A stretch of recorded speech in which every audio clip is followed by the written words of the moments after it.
Salut la brigade! Hello! Aujourd'hui vidéo sur comment changer d'assurance de prêt immobilier pour faire des économies. Il y a des proches à nous qui l'ont fait. Ils sont passés de 17 000 à 14 000 euros, soit une économie de 17% sur leur assurance de prêt immobilier. Donc on va vous montrer toutes les étapes, tout ce qu'il faut savoir et quelques avantages. Toutes les semaines, on poste des vidéos sur l'investissement, que ce soit bourse ou immobilier ou le business en ligne. Donc si c'est des sujets qui vous intéressent, envisagez de vous inscrire juste en dessous. À quoi ça sert une assurance de prêt immobilier? C'est toujours lié à un crédit immobilier, vous ne pouvez pas en faire un sans avoir d'assurance. Et donc ça vous permet de vous protéger vous et votre famille en cas de décès, de perte d'autonomie, d'invalidité à Les travailler. cas pas cool quoi. Voilà, en gros, tout ce que, la capacité aussi à rembourser le prêt par exemple. Et donc pourquoi changer de prêt d'assurance emprunteur? Tout simplement déjà pour faire des économies. Et en général, quand vous êtes dans votre banque, vous avez ce qu'on appelle un contrat collectif. Alors que quand vous allez prendre une assurance déléguée, donc juste pour vous, vous aurez un contrat individuel. Donc en général, les conditions sont bien meilleures. Et il faut savoir aussi que les assurances emprunteurs, donc des banques, elles sont calculées sur le montant total du crédit, alors que pour des assurances déléguées, c'est calculé en fait sur le montant restant dû. Donc ce qui est un réel avantage. Quand pouvez-vous changer le contrat d'assurance? Nous, on va rester dans le cas où déjà vous ne faites pas racheter votre contrat parce que vous pouvez le changer dans ce cas-là. Nous, on reste dans le cas où c'est le même crédit. Voilà. Donc, il y a trois moments auxquels vous pouvez changer votre contrat d'assurance. C'est à la souscription, tout simplement. Après, vous avez, deuxième cas, 12 mois après cette souscription, où vous pouvez encore changer votre contrat d'assurance. Et ensuite, c'est à chaque date d'anniversaire où vous pouvez changer votre contrat d'assurance. Prenez-vous-y un petit peu à l'avance parce que le temps d'avoir tous les documents et d'envoyer à la banque, ça prend un petit peu de temps.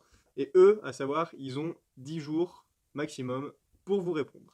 Ce qu'il faut savoir aussi, qui est très important, c'est qu'ils n'ont pas le droit de vous mettre des frais supplémentaires donc pour ces substitutions d'assurance. Voilà, il n'y a pas de frais et ils n'ont pas du tout le droit de le faire. Et il y a certains aussi contrats qui ne précisent pas la date annuelle d'échéance annuelle. Donc là, en ce cas-là, on prend en général la date de signature du prêt. Voilà, et puis après, rien ne vous empêche d'appeler votre banque pour le savoir. Les étapes pour effectuer le changement sur le nouveau contrat d'assurance. Déjà, la première étape, c'est être sûr qu'il y a les mêmes garanties. Donc vous voulez comparer quand vous faites vos recherches que dans le nouveau contrat d'assurance et l'ancien, il y a bien les mêmes garanties. S'il y a les mêmes garanties sur le nouveau, la banque, elle ne pourra pas refuser le nouveau contrat d'assurance.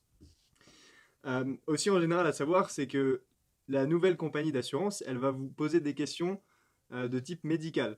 Donc, si vous avez eu des opérations, voilà, pour les proches qu'on connaît qui sont passés par là, ils ont dû faire une prise de sang. Comme ça leur permet d'établir un devis par rapport à la nouvelle assurance, tout simplement.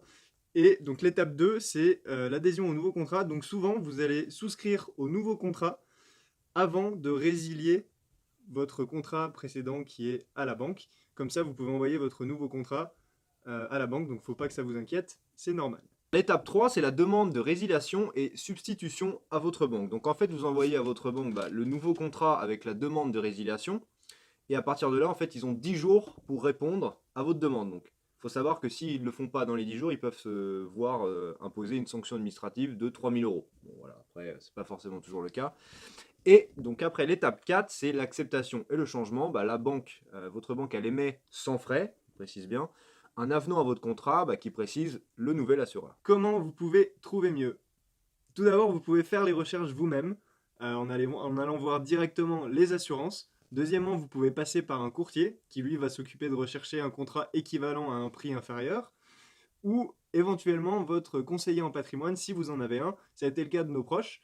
Donc souvent, que ce soit le courtier ou le conseiller en patrimoine, ils connaissent bien les règles et donc ils vont vous aider dans les communications avec la banque. C'est souvent eux qui vont s'en occuper. Et au final, ça fera un process qui est plus efficace. Les inconvénients, faut savoir que certaines banques, la plupart, vont mal réagir quand vous allez leur dire que vous voulez changer Pas d'assurance de content, hein. prêt. Donc ce qu'elles vont faire, c'est qu'en général, elles refusent beaucoup, c'est le grand classique, pour refus, pour défaut d'équivalence. Ouais. Voilà, donc elles vont vous dire que c'est pas la même, il n'y a pas les mêmes garanties. Il faut bien vérifier parce que c'est pas souvent le cas. Ils vous renvoient aussi vers la direction, ils perdent du temps, ou ils vous disent qu'il n'y a pas d'argent à gagner. Ouais. Ça arrive aussi. Grand classique. Grand classique. C'est arrivé aux proches qu'on connaît qui l'ont fait. Et bah, après, il faut savoir évidemment que tout ça, en inconvénient, on l'a mis quand même, bah, ça peut être stressant, forcément. Voilà, c'est une procédure qui peut être plutôt longue. Surtout quand on ne connaît pas les C'est assurances, ça. hein. C'est pas Ouais. forcément ce qui change, voilà. Donc, Puis de recevoir de la banque un refus au début parce qu'il y a un défaut d'équivalence, voilà, ça peut faire peur, mais il faut pas. Donc, maintenant, petite chose, si toi aussi tu as la banane et tu veux recevoir toutes nos prochaines vidéos, et bah, tu cliques juste ici, et donc on se retrouve. dans la prochaine vidéo. Salut! Salut!